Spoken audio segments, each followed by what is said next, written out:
Himachal Congress coordination committee की आज बैठक हुई और इसी पर बातचीत करने के लिए हमारे साथ मौजूद हैं कांग्रेस के प्रदेशाध्यक्ष प्रतिभा सिंह।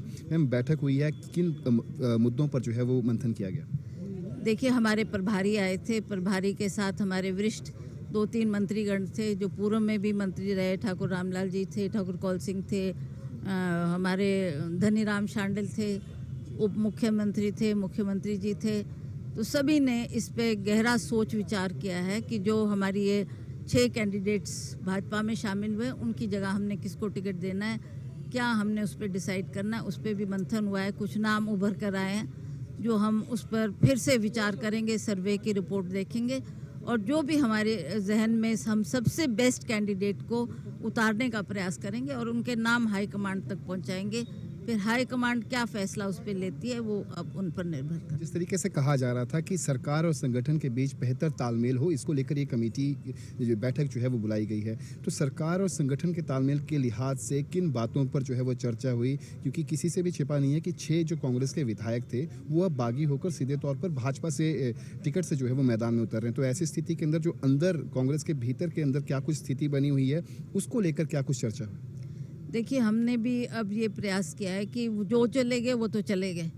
अब उनकी जगह किसको टिकट दिया जाएगा, कौन हमारा सशक्त कैंडिडेट हो सकता है, उस पर हमने विचार किया है और उनके ऊपर भी सर्वे के रिपोर्ट के मुताबिक क्या नाम उभर के आते हैं, क्या पब्लिक परसेप्शन किसके लिए बन पा रही है, उस पर हमने थोड़ा टाइम उनसे मांगा है कि 7-8 दिन का आप टाइम दें। हम इस पर दोबारा चिंतन करेंगे और दोबारा से विचार विमर्श करके जो भी निर्णय लेंगे फिर वो हाई कमांड तक हम उस बात को पहुंचाएंगे और फिर वो डिसाइड करेंगे कि किसको टिकट देना। मीटिंग शुरू होने से पहले आपने काफ़ी स्ट्रिक्टली और बैलेंटली कहा था कि आप जो है वो मंडी लोकसभा का चुनाव नहीं लड़ेंगी। आपने कहा था इसके ऊपर अंतिम फैसला हाई कमान लेगी। अभी क्या स्टैंड है आपका?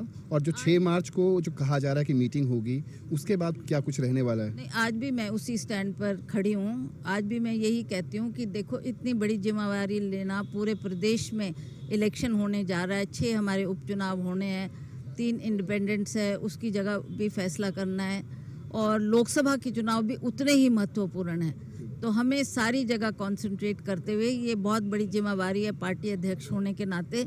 मैं चाह रही थी कि मुझे कहीं से भार मुक्त किया जाए। किसी और को अगर आप देते हैं तो मैं कम से कम मंडी से ना फोकस करते हुए उन पे ज़्यादा फोकस करूं। पर इन बातों को हम हाईकमांड के सामने भी रखेंगे। अब हाईकमांड उस पर क्या फैसला करती है, उस पर अब निर्णय करता है कि वो क्या कहते हैं, उनके हुक्म की तामील की जाएगी। एक अंतिम सवाल मैम, आखिरकार चुनाव ना लड़ने की वजह क्या है? और जिस तरीके से यदि हम मंडी सीट का जिक्र करें, हॉटस्पॉट बना हुआ है, लाइमलाइट बना हुआ है कंगना रनौत के आने से, ऐसे में यदि आप एक दिग्गज नेत्री हैं हिमाचल की, कांग्रेस की भी, आपका यदि बैक स्टेप जो है वो लिया जाता है, स्टेप बैक आप करती हैं, तो ऐसी स्थिति के अंदर कांग्रेस को इसका अच्छा खासा नुकसान जो है वो मंडी लोकसभा सीट में भुगतना पड़ सकता है। तो उस लिहाज से आप कोई मन बना रही हैं या फिर दोबारा इसके ऊपर कोई सोच विचार चल रहा है? अभी हम सोच ही रहे हैं। I can not decide on my own. Party के वर्कर्स का भी व्यू लेना पड़ता है, लोग क्या चाहते हैं वो भी सोचना पड़ता है, हमारे लीडर्स क्या चाहते हैं वो भी सोचना पड़ता है। वो सारी बातों का मंथन किया जाएगा, सोच की जाएगी, सर्वे रिपोर्ट क्या बोलती है और अंततः हाई कमांड क्या फैसला करती है उस पर। That is